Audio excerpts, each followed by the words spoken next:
2024 संबंधित संयुक्त समिति के प्रतिवेदन के हिंदी तथा अंग्रेजी संस्करण सभापति को रखता हूँ।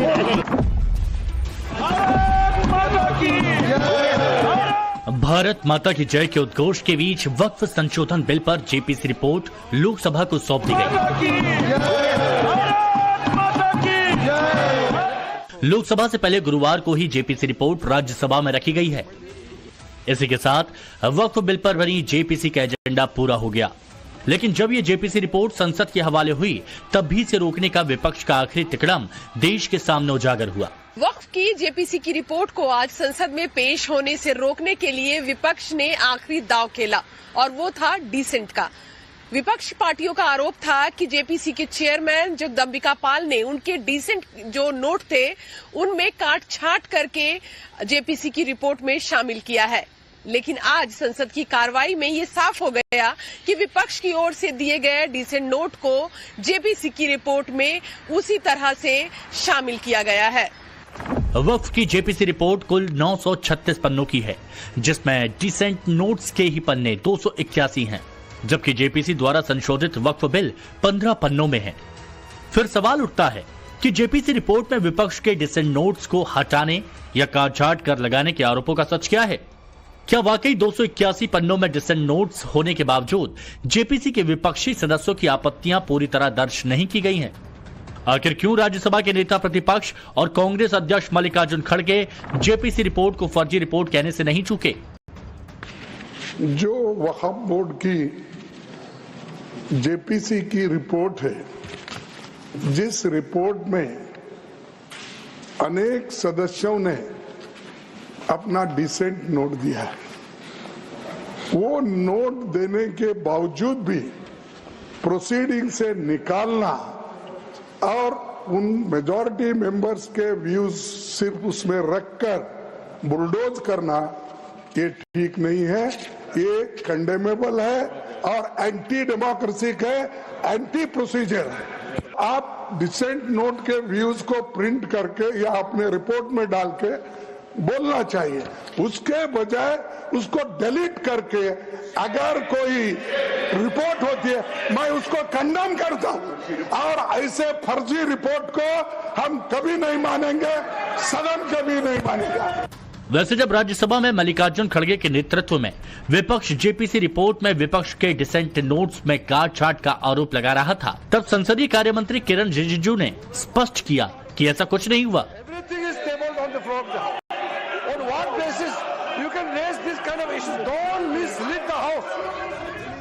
राज्यसभा में सरकार के इस स्पष्टीकरण के बावजूद विपक्ष का हंगामा नहीं रुका। Not provided, presentations were not provided, discussion among JPC members were not done. That is why we say this report is not complete. ये रिपोर्ट फर्जी है, इसको वापस करना चाहिए, इसको बिल्कुल वापस करना चाहिए। डिसेंट नोट का बवाल कर जब विपक्ष जेपीसी रिपोर्ट को राज्यसभा में रखने से रोकने में नाकाम रहा, तो उधर एक कोशिश ये भी हुई कि लोकसभा में जेपीसी रिपोर्ट के सामने अड़ंगा लगाया जाए। विपक्ष के सांसदों अजदुद्दीन ओवैसी, कल्याण बनर्जी, इमरान मसूद, मोहम्मद जावेद और गौरव गोगोई ने लोकसभा स्पीकर ओम बिरला से मुलाकात की और ये शिकायत की कि उनकी आपत्तियों को काट छांट कर जेपीसी रिपोर्ट में रखा गया है। इसलिए जब ये रिपोर्ट लोकसभा में रखी गई, उसी समय विपक्ष का हंगामा बढ़ गया। हालांकि तभी केंद्रीय गृह मंत्री अमित शाह और स्पीकर ओम बिरला दोनों ने साफ किया कि जेपीसी रिपोर्ट में विपक्ष के पक्ष से कोई छेड़छाड़ नहीं है। विपक्ष के कुछ सदस्यों ने आपत्ति जताई है कि इनके जो विमत है, डिस्प्यूट्स है, इनको पूरी तरह से नहीं रखा गया है। मैं मेरी पार्टी की ओर से आपको विनती करना चाहता हूं कि विपक्ष के जो डिस्प्यूट्स है, एक सिरनीर कर आप संसदीय कार्यप्रणालिका के उपयुक्त रूप में जो जोड़ना है वो जोड़े। इसमें मेरी पार्टी को कोई आपत्ति नहीं। मेरे से वक्फ बोर्ड के माननीय सदस्य मिले थे और वक्फ बोर्ड के माननीय सदस्यों ने जिन जिन विषयों को उनके साथ चर्चा के बाद हुआ है, उनको मैंने एनेक्सर में उनको शामिल कर लिया गया है। लोकसभा और राज्यसभा दोनों सदनों में यह स्पष्ट किया गया है कि संसद में रखी गई वक्फ जेपीसी रिपोर्ट में विपक्ष के डिसेंट नोट्स पूरी तरह शामिल हैं। इसके बावजूद विपक्ष ने जेपीसी रिपोर्ट रखने पर लोकसभा से वॉकआउट किया। यही नहीं, विपक्ष तो विशेषाधिकार हनन का नोटिस देने की धौंस तक दे रहा है। जेपीसी रिपोर्ट जिस रूप में प्रस्तुत की गई है हम उससे संतुष्ट नहीं, क्योंकि नियमानुसार जो नियम कहता है जेपीसी रिपोर्ट में जो कुछ भी बोला गया है, वहां पे सुझाव दिए गए हैं, वो अक्षरशः जैसा होता है समितियों के साथ नियम समिति 274(3) पे, उसे उसी रूप में आपको रखना है, पार्ट ऑफ द जेपीसी होनी चाहिए। यहां उसको फॉलो नहीं किया गया है और मंत्री ये कह रहे हैं कि सब एनेक्स्ड है। अगर वो नहीं एनेक्स्ड है, वो दे हमारे सदस्यों को, तो हम इस पे विशेषाधिकार की नोटिस देंगे।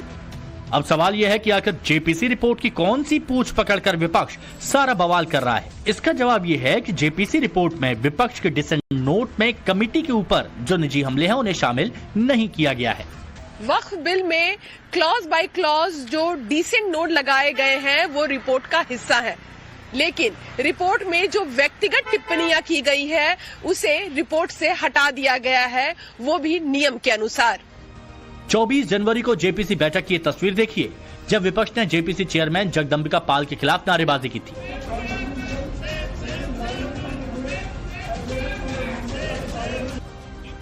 ये नारेबाजी इस बात की थी कि जेपीसी रिपोर्ट अडॉप्ट करने की चेयरमैन द्वारा दी गई तारीख से विपक्ष सहमत नहीं था। अगस्त 2024 में बनी जेपीसी में विपक्ष का ये कोई पहला हंगामा नहीं था।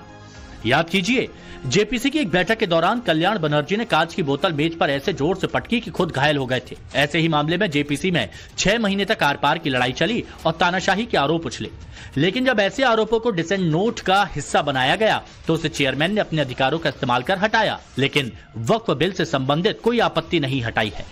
फिर सवाल यह है कि आखिर ऐसा क्या है जो वक्फ बिल विपक्ष की दुखती रग बन रहा है? क्या मुस्लिम वोट बैंक पॉलिटिक्स ने विपक्ष को मजबूर कर दिया है? राज्यसभा के नेता सदन और बीजेपी अध्यक्ष जेपी नड्डा ने तो इस पॉलिटिक्स को देश विरोध से जोड़ दिया है। ये तुष्टीकरण की राजनीति है। This is a politics of appeasement.